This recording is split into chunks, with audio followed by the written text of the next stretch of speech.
Hello, hello. So, I don't know if you feel the same way, but it seems to me that the glory days are over. It seems to me that make it and they will come, or post things on Etsy and they will buy it, is over. No more pity sales, no more, I guess I'll buy it. I have some extra money. We're going to have to start being more creative, being more intentional, being more strategic about how we go about getting sales. So that's what we're going to talk about in today's Crochet Business Chat. Today is part 3 of our series on recession and handmade business. So, welcome, those of you who are here. Welcome to Crochet Business Chat. My name is Pam Grice, the Crochetpreneur, and I am here to help you grow a profitable crochet business. How about we get into it? Good morning. If you have not watched parts 1 and parts 2 of this series, go ahead and watch those. They have some really great information that help you get your business on track for the coming months. Who knows how long a recession is going to last? We have no idea, but it is here. And so we need to take some action. We don't need to get um, we don't need to get scared. We don't need to freak out. We just need to figure out what to do to grow our businesses. So that's what we're going to talk about today. All right. I took some notes and I've been so busy, you guys. So you know that I am um, working on the product line university, and that starts today. And so I have been working on the curriculum for that and PowerPoints and worksheets and all of those things. Um, so I have not memorized what I'm going to talk about today. So I did take some notes just so that I can be sure I cover all of the areas. So if you see me looking over this way, it's because I'm looking at my notes. So thanks for your patience in that. Okay. So, like I said, recession's here. No more. If you make it, they will come. But that doesn't mean you can't still make money. What we need to do is we need to make our offers irresistible. We need to create products. We need to create marketing content. Sorry, there's a mountain lion in the area today, and so I keep looking out, making sure it's not on my yard. Um, so more irresistible offers in front of more people. So it's kind of a twofer. We need to do two things. Make your offers irresistible. Um, Typically, what makers have done and what crochet designers have done is they make their offer, they make their product, they make their pattern. Um, it's great, it's beautiful. They throw together some marketing and put it out there. But now we need to be even more intentional about making it irresistible and getting in front of even more people. So those are the two pieces of the puzzle. So you might be saying, what's the offer? What do I mean by offer? Because so often we think of what are you offering? And we see it as the end product, the PDF, the printable, whatever it is that you're selling. And in actuality, your offer is, sorry, your offer is what you give your customers in return for their money. So, yes, it may be a product, it may be a PDF, it may be a course, um, but it's so much more than that. Okay, it's a collection of benefits. It's a collection of emotions that they have after they purchase or when they use your product or when they make your design. It's an experience. So when you create an experience, when you talk about the benefits, when you bring in all of the sensory aspects of the product that you're selling, that's when you create an offer. It includes your copy, it includes your photos, all of your assets for marketing. Okay, so start thinking of your offer as the way you're packaging your product rather than the product itself. So it's a new mindset. It's about the packaging, it's about the customer experience, and not just the product. So if you look at the title of today's little chat, the title is Optimize Your Offer. So I'm going to talk about, let's see, eight steps to optimize your offer to get it more irresistible and to get it in front of more people. So we're just going to walk through them really quickly. And in the Product Line University, we're going to be deep diving into some of these issues. So if you haven't already joined, you can do that in the description. There's a little link. We do start this afternoon. Or for those of you watching the replay, if you haven't already joined us, it will be available evergreen on my website once it's all taped and all of that. So that link will also take you to that evergreen course now. So anyway, optimize your offer. These are the considerations I want you to think of. So, all right, here, speak more clearly about who your product is for.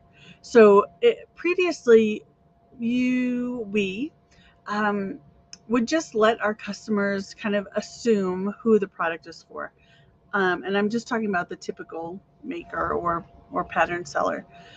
We wouldn't specifically speak to, hey teachers, this product is for you, or hey work from home moms, this product is for you. Those kinds of things, like specifically speaking to the exact person that you want to sell to. And you can take the same product and sell it to many people with a change in copy. So you could post something today and market it to one target customer, and then take the same product with a different photo tomorrow and market it to another target customer, and specifically call them out by name. So, right, call them out by how they identify themselves, so that when they see your marketing, they'll say, oh, this is for me, that she's talking to me. So think about that. So specifically call out, who am I selling this to, and who do I want to have read this copy, so that when you're expressing those benefits, you're specifically speaking to that person's pain point. The person you sell to tomorrow might have different pain points, so your copy tomorrow will have different copy, right? You're going to hone in on different benefits of your product. Okay. So that's the first one. Speak more clearly about who your product is for. Next, speak more clearly about the outcome the customer will have when they purchase. So what is the outcome? Do you even know what the outcome is of the product that they're going to purchase? So I'm going to say, if they're purchasing a baby blanket, what's the outcome? Baby stays warm. One of my favorite lines when I'm selling baby blankets is, your gift will be the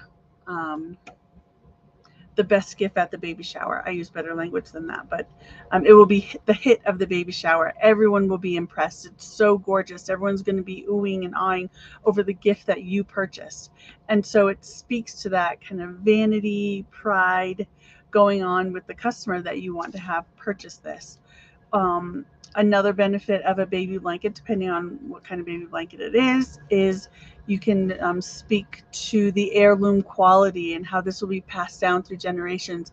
And they'll tell the story of grandma who purchased this for all the grandbabies, that kind of stuff. So when you know who your customer is and why they're purchasing in your copy, you can speak to what that outcome is, how they're going to feel, right?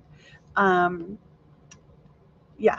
So, and if it's someone buying a pattern, what's the outcome? It's the ease of use of your pattern, the simple step-by-step instructions, the photos that will make them feel what? The photos that will make them feel accomplished, make them feel proud of what they've completed, those kinds of things. Speak to those outcomes rather than to the facts of your pattern. So instead of saying this pattern is ad-free, it tells you gauge. It has these sorts of sizes, right? The person needs to know those things, but start off with the more emotional draw of what is the outcome that you're creating for the person. When they purchase your pattern, how are they going to feel? How are they going to feel when they put on the completed project? Or if you're selling a physical product, how are they going to feel when they have this little Ami creature on their shelf? How are they going to feel when they put on this hat? How are they going to feel when they put on a shawl, right? So speak to those things. What's the outcome? How do you want them to feel? All right. Number 3 is speak to how your customer's life will be better. So that's similar to the previous one, but different in that, sorry, hubby's phone. Speak to, right now I know you're feeling X, but when you purchase this, you're going to be feeling this. So speak to when you make the purchase, you're going to move from this place to that place. So it could be, right now, I know you're stressed, but when you purchase this blanket and it shows up at your door and you wrap yourself in its cozy warmth, you're going to feel comforted, you're going to feel cozy, you're going to feel at peace. Those kinds of things really speak to the person, and optimize that offer, make it more of a perceived value, because they can just envision themselves as soon as they put themselves inside of that product. Just like, when realtors say, when they're showing people around homes, they know that they've hit a home run when the potential buyers start talking about how they would decorate, or how their children might use certain aspects of the home, or what they would cook in the kitchen. They've already put themselves into the home, and it's the same thing with your products. Try and get the customer to step into the experience of using your product or having your product. What happens when they purchase your product? Same with your patterns. Speak to how their life will be better when they purchase your pattern and start working on this project. So again, you have to get creative with your language, but speak to those things. All right. Number 4 is consider your offered delivery method. So sometimes we just take the pattern and we throw it on a blog, or we take the pattern and we throw it on Etsy or wherever else we're selling it. But think about how to optimize that delivery method. Could you turn your blog post or your product description more into a type of sales page? So, when someone sells a course, they have a sales page and it goes through very specific features as they talk about the product. It goes through very specific information of what the customer needs to purchase. And so often when you have a new pattern out, you create a blog post, and it's just like this and this and this, rather than making the entire post an experience for people. Making it very professional, rather than this is a blog post, this is an event. Like, this page itself is an event, and you could make a video of your pattern. You could make a video of your product. You could have little sections in your blog post with different colors, different graphics, really making it into an event rather than into like a mundane blog post. And the same thing with your product descriptions. Even though you have less ability to be creative visually with your product descriptions inside of an e-commerce platform, you can still make it impactful by using maybe what do they call, web dings, or anyway, those little text characters that are interesting, right? That aren't, they're symbols, that, using those symbols to create some interest, create some space, create white space, create sections within your product description to make it more interesting. And be sure to hit all of those points that we talked about before and that we're going to talk about as we continue. Make your product description an event rather than a mundane, like blah, blah, blah, blah, blah, blah, blah. Make it interesting. Okay.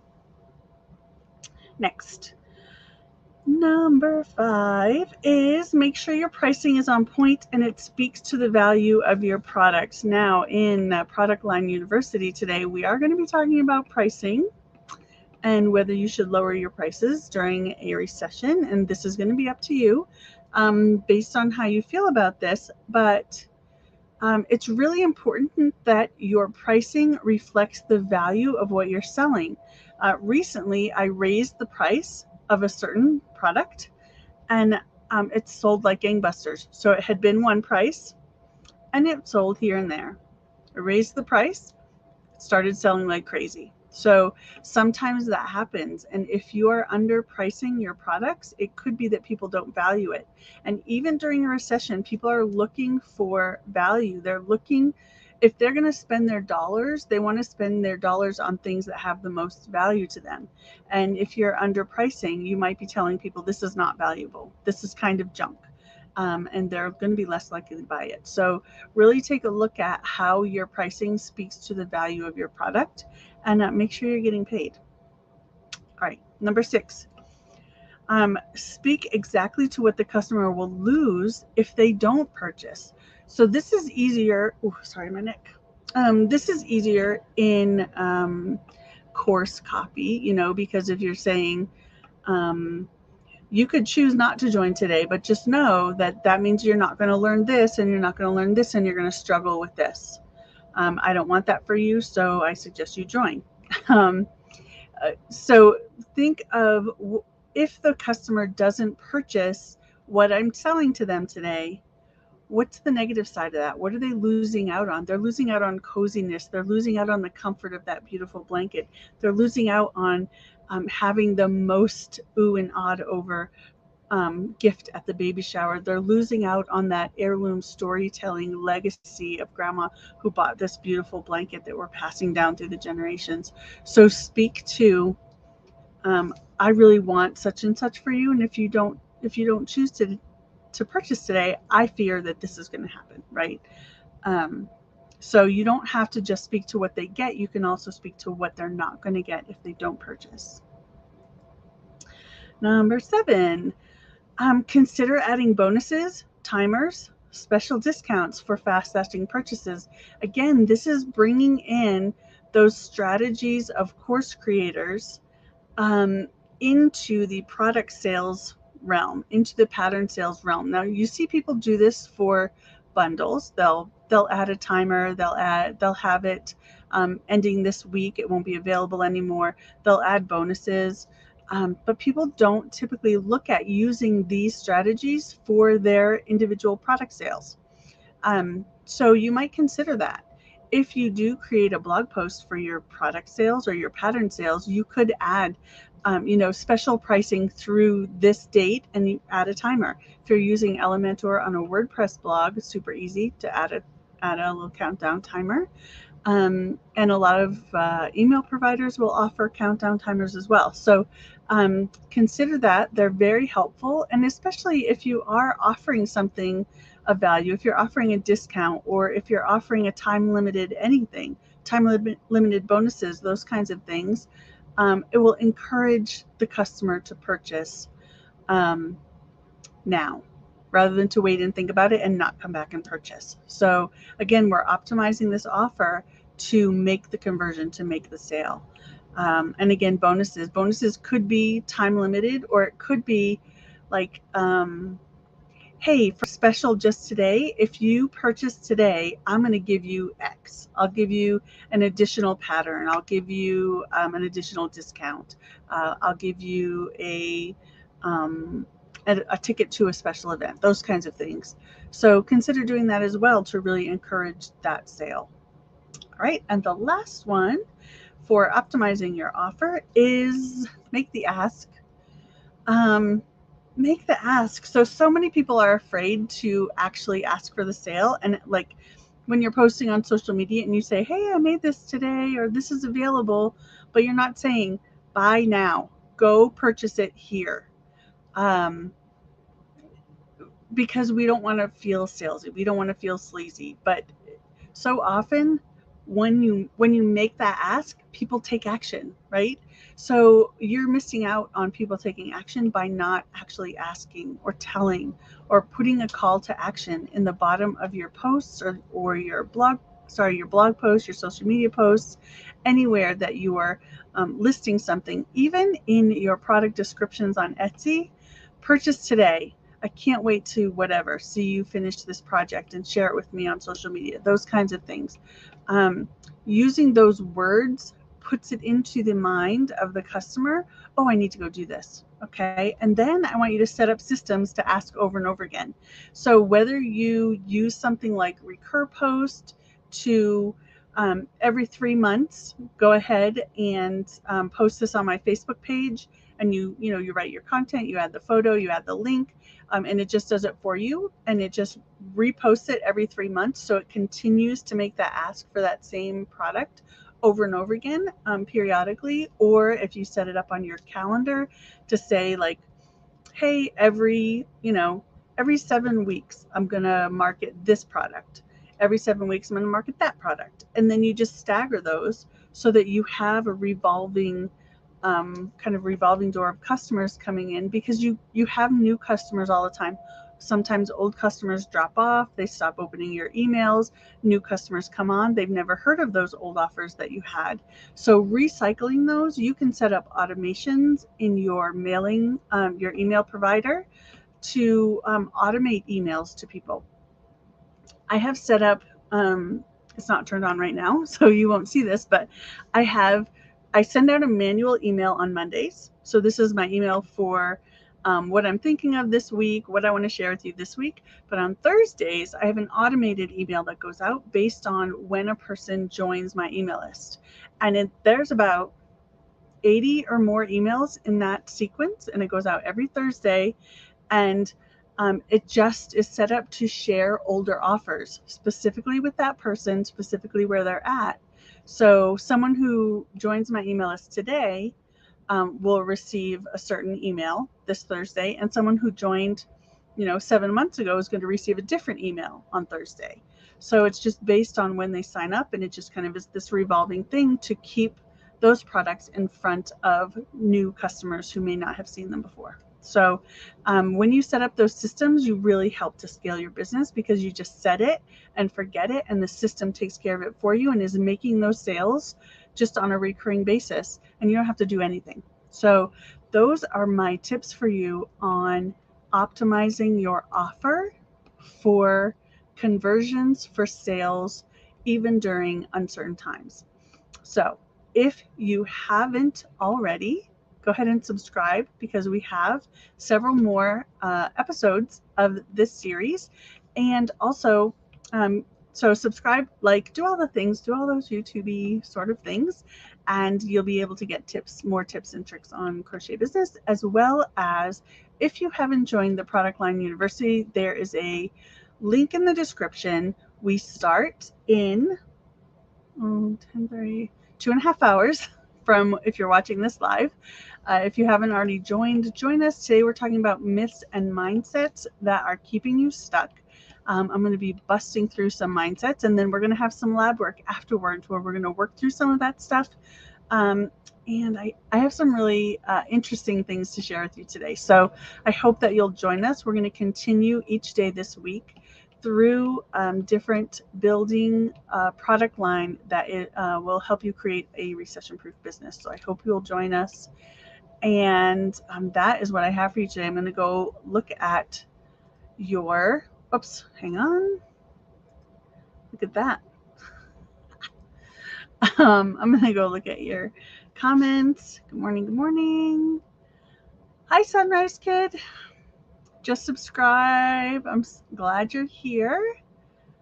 Okay, so you're all here. We didn't have any questions, so I'm going to let you go. I'm going to go finish preparing for this afternoon. I'm excited to see all of you there. We have almost 300 students signed up, so it will be super fun, super great information. I need a different superlative. Super amazing, everything. And I hope that you'll come, and it's great to see you. And I will see you. If I don't see you this afternoon, I will see you next week for another Monday morning crochet business chat. All right. Take care, everybody.